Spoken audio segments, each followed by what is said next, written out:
Hi everyone, this is Emily Mercado from Loves to Travel the World Travel Agency. Today we're going to talk about going on a Disney cruise versus going to Disney World. That's one of the questions that when I'm booking when I'm booking for Disney World, that's one of the questions that I get asked a lot. Should I go on a Disney cruise or should I go to Disney World? The short answer is that it really depends on what it is that you're looking for. Um, if you're looking to get, the full Disney World experience, then by all means go to Disney World. But you can still get a really nice Disney experience by going on a Disney cruise. And we're going to we are going to address, the differences between Disney cruise versus Disney World. All right, so a little bit of an introduction here. Um, Again, the most common question is which is better, a Disney cruise or a Disney World vacation? And it's not really that one is better than the other. They're just different. They're different experiences, but still under the Disney brand experience. Both are popular and both are somewhat spendy. And it's definitely worth analyzing both to determine if one is better than the other for your family. So what's better for your family might not be better for someone else's family, and vice versa. Um, Both are amazing. Truth be told, both are amazing, and both offer different experiences as well. We are going to talk about 12 reasons why I personally think a Disney cruise would be better than a Disney vacation. And we're going to talk, and for a point of comparison, it will be a 7-night cruise versus a 6-night Disney World vacation. And like I said, every family has a different idea of what's better.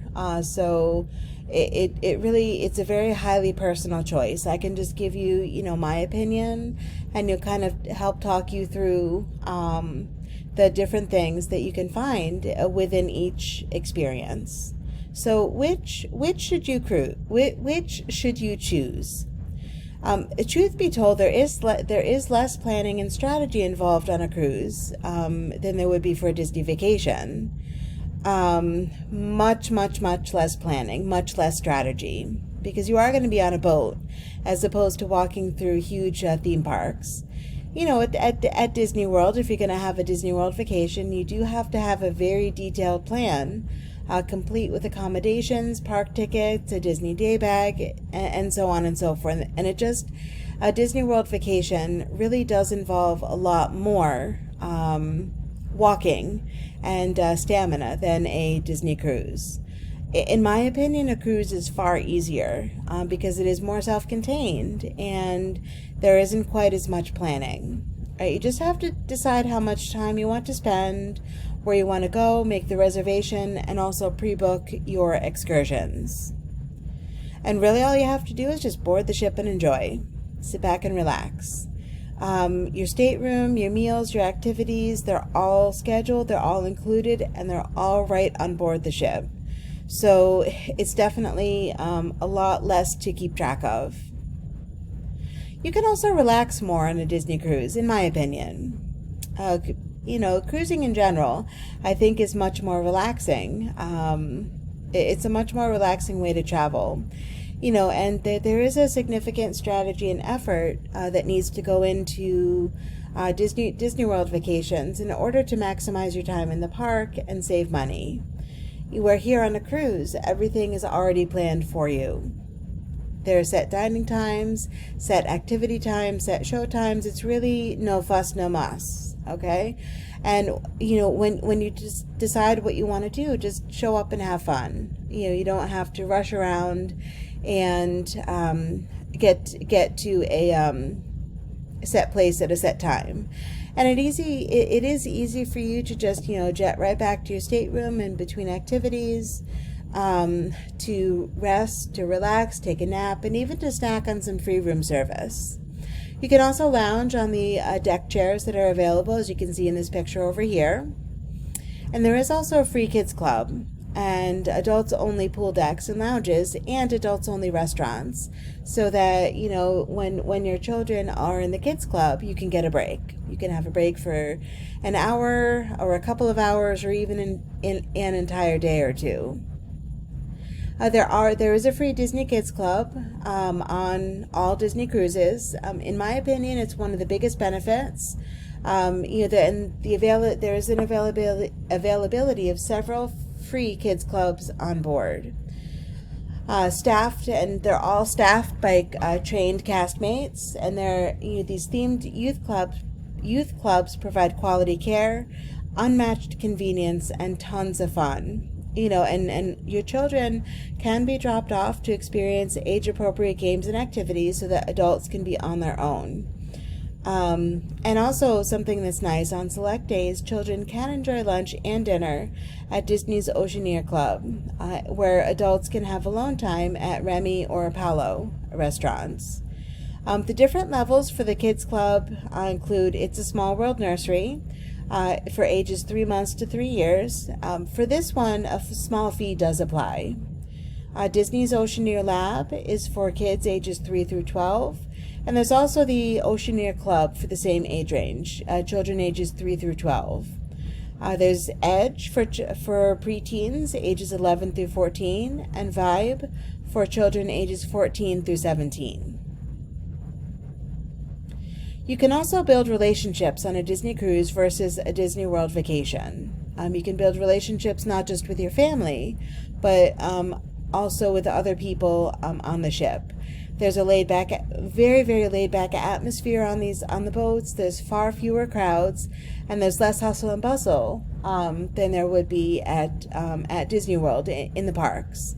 And more quality time with your family is very likely on a Disney cruise. And if you are traveling with a group, it is definitely easier to stick together and spend time together on a cruise ship as opposed to a Disney park. Rotational dining does allow you to have the same server every night, where the wait staff can get to know you and your kids, your drink orders, any allergies, food preferences, food sensitivities, and they can really learn just about you and really make your dining experience memorable and unique for you and your family. And you can also get to know the names and faces of other Disney cruise staff as well, which can really provide for a really good, really unique experience. Another fun tradition is to mingle with your fellow passengers in the Fish Extenders program. It's basically something that you can hang on the outside of your stateroom door, and other passengers like you can sign up to participate in a fun exchange, deliver gifts to each other's fish extenders throughout the cruise. And it's a really nice way that you can get to know other travelers as well. And there's definitely a big focus on relationship building, which makes a more homey feel. Meals are included, and they are all you can eat, which is definitely something really nice, because meals, I found that not only are they your biggest budget line item for travel, but also if you're traveling with many people who have different food preferences, different food tolerances, it can be very challenging to all agree on finding a restaurant, where on a cruise, meals are all included and they are all you can eat. They're excluding adults only restaurants. Those adults only restaurants, it does come at an extra cost. But all meals and all non-alcoholic drinks are included, where you don't have to worry about the menu or carrying cash or a credit card. They're all right there, and that way children and teens won't be asking you for money every other minute. There's nothing really complicated about dining. Really, the only reservation to adhere to is for dinner. All you can eat buffets and specialty dining abound. They abound on all the ships, and you are encouraged to try anything and everything. And there's unlimited soda fountain stations throughout the ship, as well as soft serve ice cream machines. All right, and there's also free room service as well. It's a major perk is definitely having accessibility to free unlimited room service. Breakfast in bed? Sure, no problem. You can definitely get breakfast in bed. Bedtime stack? That's covered too. All right, and the perks, one of the perks and convenience, of being able to order from room service for no additional cost is truly, for me, an added bonus when you're looking to really truly vacation. And, the kids get a kick out of ordering things too, from hot cocoa and Mickey ice cream bars to even your morning coffee for adults when waking up. Evening shows. This is definitely something that's standard across most cruise lines, but there's definitely something special about Disney evening shows. They're 100% top-notch, very high quality, has high production quality and immense entertainment value. Disney World, the parks have amazing shows as well, but there tend to be pretty massive crowds. Where you have to arrive early, secure seating, and sometimes you have to pay high additional costs to be able to sit in premium viewing areas. Where on a Disney cruise, you don't have to worry about that. Because there are designated showtimes, you never have to worry about finding a seat on a cruise. Definitely plan to be entertained every night so that you can get your fill of Disney camaraderie and really really feel like you're part of the action. And the shows are entirely different than you might expect, and they're definitely a whole lot of family fun. And of course, what would a Disney cruise be without character meet and greets? Definitely the feasibility of character meet and greets on a Disney cruise takes the cake. It's definitely much, much, much easier. Disney World does offer, if you're going into the parks, they do offer a much wider array of characters and shows, meet and greets, and character meals. But interactions on a Disney cruise, even though there might be fewer characters, those interactions are going to be much more personal and much more accessible on a Disney cruise. And there's not going to be any need to walk for hours, stand in long lines, or anything like that in anticipation of a Disney character meet and greet. They are scheduled on the cruise, throughout the day. Just make sure to check the timing of those. And you actually are more likely to randomly run into a character or two in places like the pool deck, kids clubs, or Castaway Cay, which is Disney World's private Bahamian island. They're literally everywhere. And, truth be told, there is less walking on a Disney cruise than there would be in the parks. For those who have limited mobility or any families with small children, who tend to resist strollers, or really anyone who wants to simply walk less, a cruise may be a better choice. The ships are definitely pretty massive, and there is the walking that's required really is limited and condensed to the confines of the ship itself, but it's definitely going to be a lot less walking than the Walt Disney World parks. And your stateroom, truth be told, your stateroom is always a quick elevator ride away just in case you want to rest. As opposed to a Disney World, parks, there's 4 theme parks, 2 water parks, Disney Springs, and the things to do and see is endless. It's a lot more walking intensive going into the parks. And, again, in order to go into the parks, in order to do everything, you are going to need to have a more fast-paced trip to cover a lot of ground, and you can definitely expect tired and sore feet after walking for miles. So there is a Disney Cruise Daily Navigator, which is actually pretty nice for you to be able to plan your days.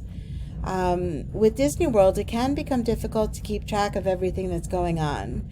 And sometimes the running joke is, oh my gosh, I need a vacation from my vacation. With a cruise, there is a published daily navigator every day of the cruise.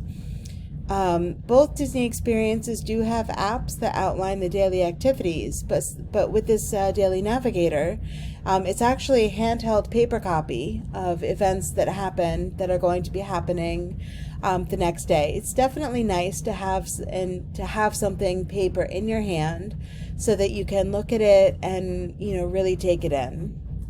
It's a list of activities that's easily portable. It doesn't require Wi-Fi, and you never run low on battery power. It is delivered to your stateroom each evening during turn-down service. And you can give children a copy and actually go over it with them and let them highlight activities that sound interesting to them. And you can just tuck it in your bag, tuck it in your beach bag, and you can refer to it all day throughout the day. And there are definitely a number of perks for returning Disney customers as well. They're called the Castaway Club. Once you've completed your first cruise, you are automatically a loyalty member. The Castaway Club has 3 levels based on the number of cruises you've sailed: silver, gold, or platinum. All right, members have access to the newest itineraries before the general public and early access to plan and book activities online. These are definitely welcome and very appreciated benefits. And of course, being rewarded as a return customer is a bonus when you cruise with Disney. In conclusion, both Disney cruise vacations and Disney World vacations are both epic and bucket list worthy. You really can't go wrong with either.